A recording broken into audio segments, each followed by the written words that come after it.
जय हिंद दोस्तों, स्वागत है एक बार फिर से। आज दिन भर की तमाम बड़ी खबरों में पहली अपडेट में जानेंगे बेंगलुरु में बीजेपी के खिलाफ फिर से जुटेंगे विपक्षी दलों के बड़े नेता। सोनिया गांधी भी बैठक में हो सकती हैं शामिल। उधर बंगाल पंचायत चुनाव के नतीजे जारी, ममता बनर्जी की पार्टी ने हासिल की बड़ी जीत। उधर महाराष्ट्र के नेताओं से बैठक के बाद मल्लिकार्जुन खड़गे का बड़ा ऐलान, बोले राजनीतिक जालसाजी का जवाब देगी कांग्रेस पार्टी। उधर उप मुख्यमंत्री तेजस्वी यादव के इस्तीफे की मांग को लेकर सदन में बीजेपी ने किया जमकर बवाल। सत्र के दौरान जमकर चली कुर्सियां। उधर सुशील कुमार मोदी ने तेजस्वी यादव पर बोला जबरदस्त हमला, बोले तेजस्वी यादव ने ना तो पढ़ाई पूरी की और ना ही कोई नौकरी की, फिर भी 33 साल में 52 संपत्तियों के मालिक बन गए तेजस्वी यादव। उधर उमर अब्दुल्ला का बड़ा ऐलान, बोले एनडीए को मजबूत करने में लगी बीजेपी, क्योंकि चुनाव जीतना उतना आसान नहीं जितना कि बीजेपी दिखाना चाहती है। और भी बड़ी खबरों को जानेंगे विस्तार से, लेकिन उससे पहले यदि आप भी मानते हैं कि देश की जनता बदलाव चाहती है तो इस वीडियो को लाइक कर चैनल को लाल बटन दबाकर सब्सक्राइब करें और कमेंट बॉक्स में लिखें जय हिंद। दरअसल दोस्तों आपको बता दें कि देश में अगले साल लोकसभा चुनाव होने जा रहे हैं। इसके चलते भारतीय जनता पार्टी के खिलाफ सभी विपक्षी पार्टियों ने एकजुटता की कवायद और तेज कर दी है। प्रमुख विपक्षी दलों की दूसरी अहम मीटिंग आगामी 17 और 18 जुलाई को बेंगलुरु में होने जा रही है। इस मीटिंग की जानकारी कांग्रेस संगठन महासचिव केसी वेणुगोपाल ने दी है। सबसे बड़ी जानकारी ये सामने आ रही है कि माना जा रहा है कि मीटिंग में कांग्रेस की पूर्व अध्यक्ष सोनिया गांधी भी शामिल हो सकती हैं।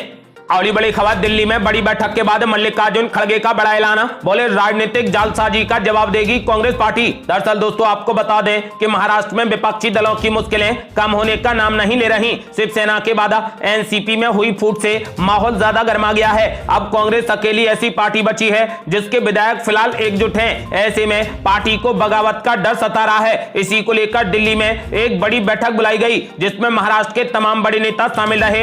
इस बैठक में कांग्रेस अध्यक्ष मल्लिकार्जुन खड़गे और राहुल गांधी की मौजूदगी में तमाम मुद्दों पर चर्चा हुई। बैठक के बाद कांग्रेस अध्यक्ष मल्लिकार्जुन खड़गे ने इसे लेकर ट्वीट किया और कहा कि बीजेपी ने महाराष्ट्र के अभिमान को ठेस पहुंचाई है। मल्लिकार्जुन खड़गे के अलावा राहुल गांधी ने भी बैठक को लेकर जानकारी दी। विधायकों पर मंडराते खतरे के बीच महाराष्ट्र कांग्रेस की दिल्ली में हुई बैठक को लेकर मल्लिकार्जुन खड़गे ने कहा कि भाजपा ने अपनी वॉशिंग मशीन का इस्तेमाल कर महाराष्ट्र के स्वाभिमान को ठेस पहुंचाने का काम किया है। कांग्रेस पार्टी इस राजनीतिक जालसाजी का बराबर जवाब देगी। महाराष्ट्र की जनता भाजपा द्वारा किए जनादेश पर लगातार हमलों का कड़ा राजनीतिक उत्तर देगी। हमारे नेता और कार्यकर्ता महाराष्ट्र की जनता को उनको अपनी सरकार वापस दिलाएंगे। मल्लिकार्जुन खड़गे ने कहा कि हम महाराष्ट्र की जनता के मन में अपनी जगह हमेशा से बनाए हुए हैं और महाराष्ट्र और कांग्रेस के गौरवशाली रिश्ते को हम और मजबूत करेंगे। आपको बता दें कि उधर कांग्रेस नेता राहुल गांधी ने भी इस बैठक के बाद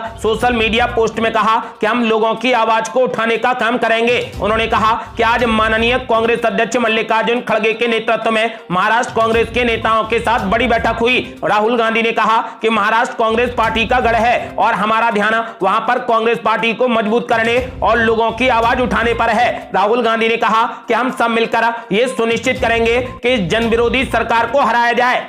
और बड़ी खबर, उप मुख्यमंत्री तेजस्वी यादव के इस्तीफे की मांग को लेकर सदन में बीजेपी ने कर दिया बड़ा बवाला। सत्र के दौरान जमकर चली कुर्सियां। दरअसल दोस्तों आपको बता दें कि बिहार विधानसभा में मानसून सत्र चल रहा है। तेजस्वी यादव पर चार्जशीट मामले को लेकर बीजेपी नेताओं ने मंगलवार को सत्र के दौरान जमकर हंगामा किया। सुबह से ही सदन में हंगामा शुरू हो गया। बीजेपी विधायक उप मुख्यमंत्री तेजस्वी यादव के इस्तीफे की मांग कर रहे थे। विधानसभा के अंदर टेबल और कुर्सियों को बीजेपी विधायकों ने जमकर पटका। भारी हंगामे के कारण विधानसभा की कार्यवाही को स्थगित कर दिया गया। आपको बता दें कि लैंडफोर्ड जॉब मामले में सीबीआई ने चार्जशीट दाखिल की है जिसमें तेजस्वी यादव का नाम आरोपी के तौर पर शामिल है। वहीं इसको लेकर नेता प्रतिपक्ष विजय कुमार सिन्हा ने कहा कि महागठबंधन सरकार तानाशाही, हिटलरशाही और भ्रष्टाचारी है। उन्होंने कहा कि नीतीश कुमार चार्जशीटेड उप मुख्यमंत्री तेजस्वी यादव को बचा रहे हैं। नेता प्रतिपक्ष विजय कुमार सिन्हा ने ऐलान कर दिया है कि यदि तेजस्वी यादव ने इस्तीफा नहीं दिया तो हम सदन नहीं चलने देंगे।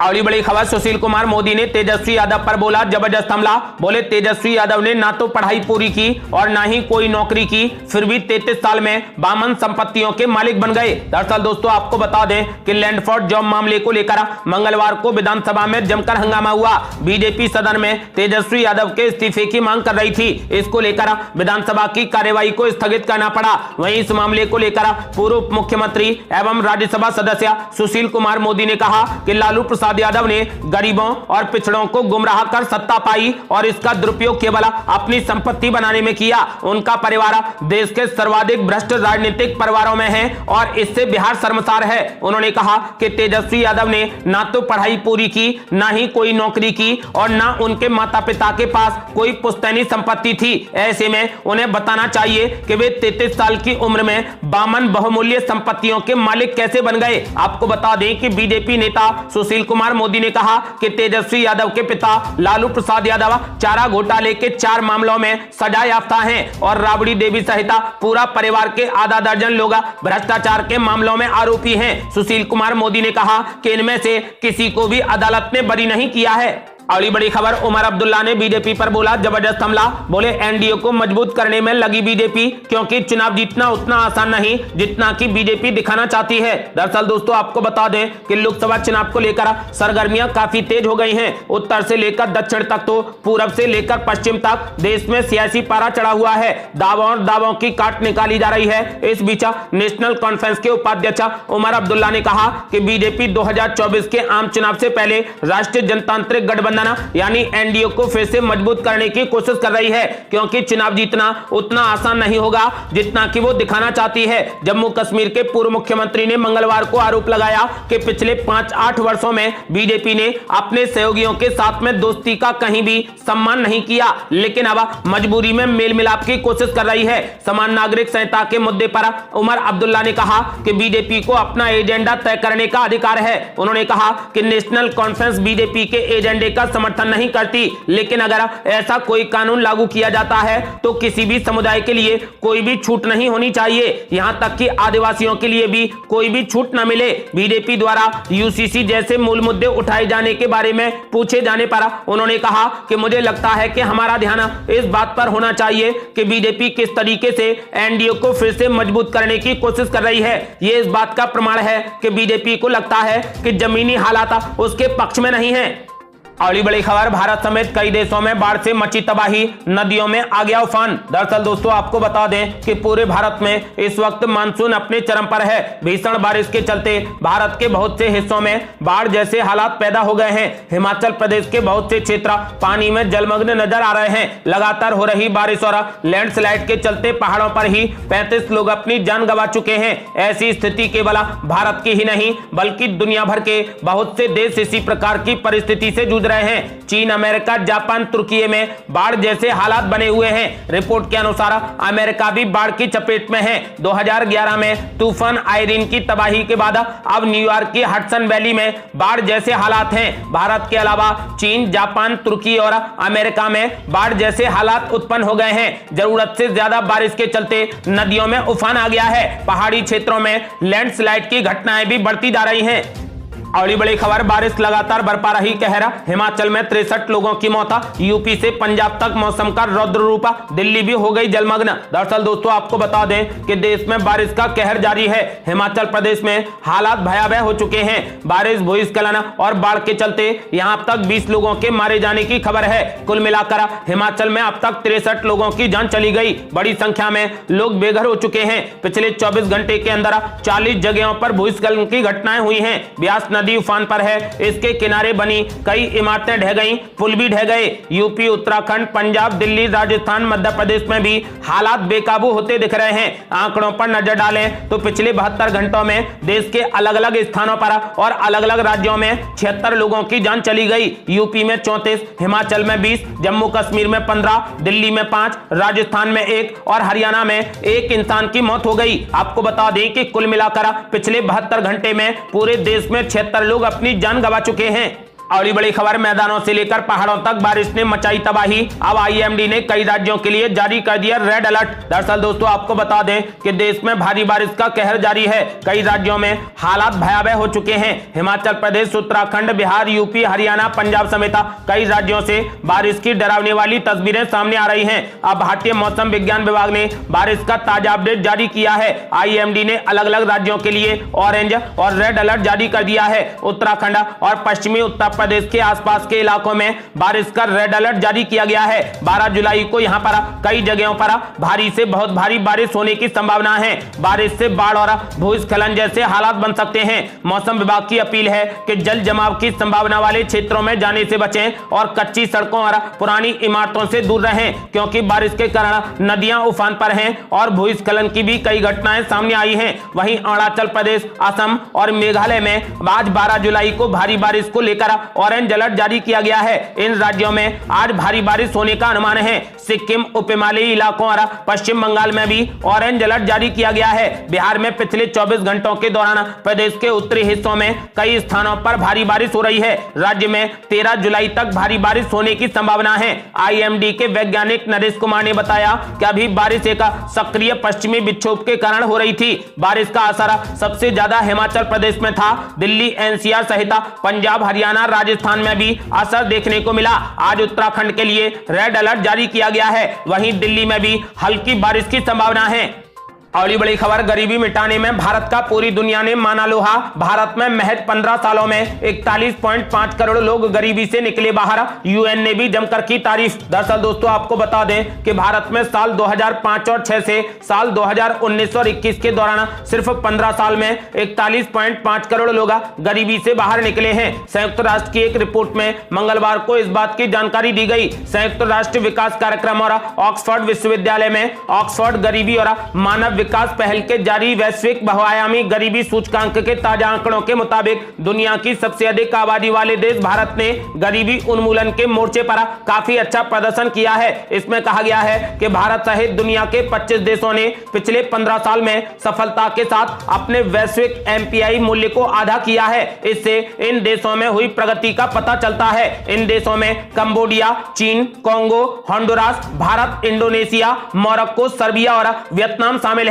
संयुक्त राष्ट्र के आंकड़ों के मुताबिक भारत ने अप्रैल में 142.86 करोड़ लोगों के साथ जनसंख्या के मामले में चीन को भी पछाड़ दिया है। अब भारत दुनिया में सबसे अधिक आबादी वाला देश है। रिपोर्ट में कहा गया है कि विशेष रूप से भारत ने गरीबी उन्मूलन के मोर्चे पर काफी अच्छा प्रदर्शन किया है और सिर्फ 15 साल में ही 41.5 करोड़ लोग गरीबी से बाहर निकले हैं। बड़ी बड़ी खबर, पश्चिम बंगाल में जारी किए गए पंचायत चुनाव के नतीजे। ममता बनर्जी की पार्टी ने जीती 18,000 से ज्यादा सीटें तो भाजपा को मिली मात्र 4400 सीटें। दरअसल दोस्तों आपको बता दें कि पश्चिम बंगाल में हुए त्रिस्तरीय पंचायत चुनाव की मतगणना लगातार जारी है। अब तक आए नतीजों के मुताबिक ममता बनर्जी की पार्टी तृणमूल कांग्रेस ने 18,606 से अधिक सीटों पर जीत दर्ज की है। फिलहाल वो 8,180 सीटों पर आगे चल रही है। तो वहीं भाजपा ने 4,482 से अधिक सीटों पर जीत दर्ज की है और 2,419 सीटों पर आगे चल रही है। वाम मोर्चा 1500 से अधिक सीटों पर जीत दर्ज कर चुकी है, जिनमें से अकेले सीपीआईएम ने 1424 से अधिक सीटों पर जीत हासिल की है। पार्टी फिलहाल 970 से अधिक सीटों पर आगे चल रही है। तो वहीं कांग्रेस पार्टी ने 1080 से अधिक सीटों पर जीत हासिल की है और 690 से अधिक सीटों पर आगे चल रही है। निर्दलीय, जिसमें तृणमूल के बागी भी शामिल हैं, उन्होंने 1060 सीटों पर विजय हासिल की है और 466 सीटों पर आगे चल रहे हैं। आपको बता दें कि अब तक के आंकड़ों के मुताबिक ममता बनर्जी की पार्टी तृणमूल कांग्रेस ने सबसे अधिक 18,000 से ज्यादा सीटें जीती हैं और भाजपा अभी तक 4400 सीटें जीत पाई है। आपको बता दें कि वहीं कांग्रेस पार्टी की बात की जाए तो कांग्रेस पार्टी ने 1080 सीटों पर जीत दर्ज की है, यानी कि ममता बनर्जी ने पंचायत चुनावों में भी बाजी मार दी है।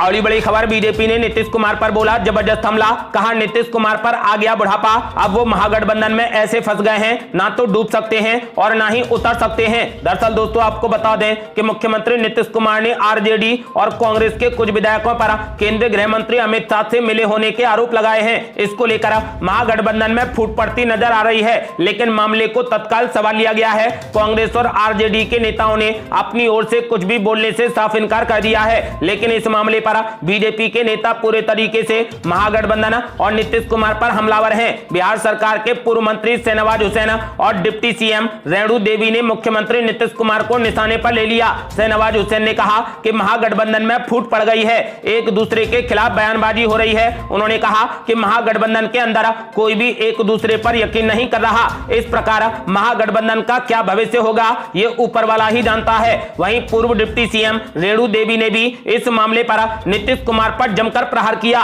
पूर्व डिप्टी सीएम ने कहा कि नीतीश भैया पर अब बुढ़ापा आ गया है, वो पहले से ही बुढ़ापे के शिकार थे और अब अधिक समस्या हो गई है। उन्होंने कहा कि बुढ़ापे में किसी से कुछ भी होता नहीं है। पूर्व डिप्टी सीएम रेणु देवी ने कहा कि आरजेडी का पूरा दबाव है और नीतीश कुमार अब ऐसे फंस गए हैं कि ना तो डूब सकते हैं और ना ही उतर सकते हैं। अगली बड़ी खबर, महिला पहलवानों के यौन शोषण के मामले में पुलिस की चार्जशीट से बड़ा खुलासा। ब्रजभूषण सिंह पर मुकदमा चलाया जा सकता है और सजा भी हो सकती है। दरअसल दोस्तों आपको बता दें कि डब्ल्यूएफआई के निवर्तमान अध्यक्ष ब्रजभूषण शरण सिंह को महिला पहलवानों के लगाए गए यौन उत्पीड़न के मामले में कोर्ट ने शुक्रवार को समन भेजा था। इसमें अदालत ने ब्रजभूषण शरण सिंह से 18 जुलाई को पेश होने को कहा है। इस बीच हाल ही में राज्य एवेन्यू कोर्ट में पुलिस की दायर चार्जशीट से एक बड़ा खुलासा हुआ है। चार्जशीट के मुताबिक शिकायतकर्ता ने 6 जगहों का जिक्र कर बताया कि उसके साथ इन स्थानों पर बीजेपी सांसद ब्रजभूषण शरण सिंह ने छेड़छाड़ की। अब तक की जांच के आधार पर ब्रजभूषण शरण सिंह पर यौन उत्पीड़न, छेड़छाड़ और पीछा करने जैसे अपराधों के लिए मुकदमा चलाया जा सकता है और उन्हें सजा भी दी जा सकती है।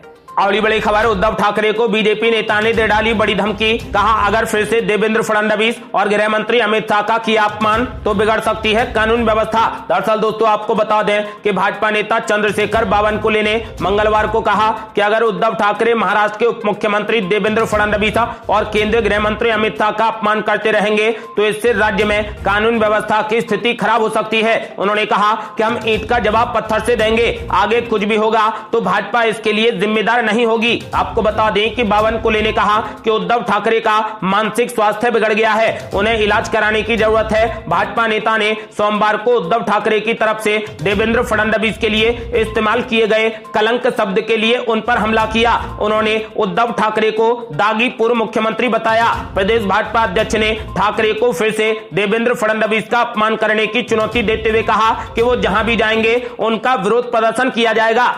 अगली बड़ी खबर, भाजपा विपक्ष में लगातार करती जा रही सेंधमारी। अब ऑपरेशन लोटस को रोकने के लिए शरद पवार ने तैनात कर दिए 5 बड़े योद्धा। दरअसल दोस्तों आपको बता दें कि एनसीपी पर किसका कब्जा होगा, महाराष्ट्र की राजनीति में यह सवाल अभी भी बना हुआ है। लेकिन शरद पवार की मोर्चेबंदी ने भतीजे अजीत पवार की मुश्किलें जरूर बढ़ा दी हैं। शरद पवार ने एनसीपी में कथित ऑपरेशन लोटस को फेल करने के लिए अब 5 मजबूत योद्धाओं को तैनात कर दिया है। ये सभी शरद पवार की रणनीति को जमीन पर अमली जामा पहनाने का काम कर रहे हैं। आपको बता दें कि फिलहाल ऑपरेशन लोटस को रोकने के लिए शरद पवार ने अपने 5 बड़े मजबूत योद्धाओं को तैनात कर दिया है। ये थी अब तक की बेहद बड़ी खबरें। रोजाना की ताजा खबरों को जानने और हमसे जुड़ने के लिए चैनल को लाल बटन दबाकर सब्सक्राइब करें और घंटी बटन भी दबा दें। जल्दी मिलते हैं बड़ी अपडेट के साथ, तब तक के लिए जय हिंद, जय भारत।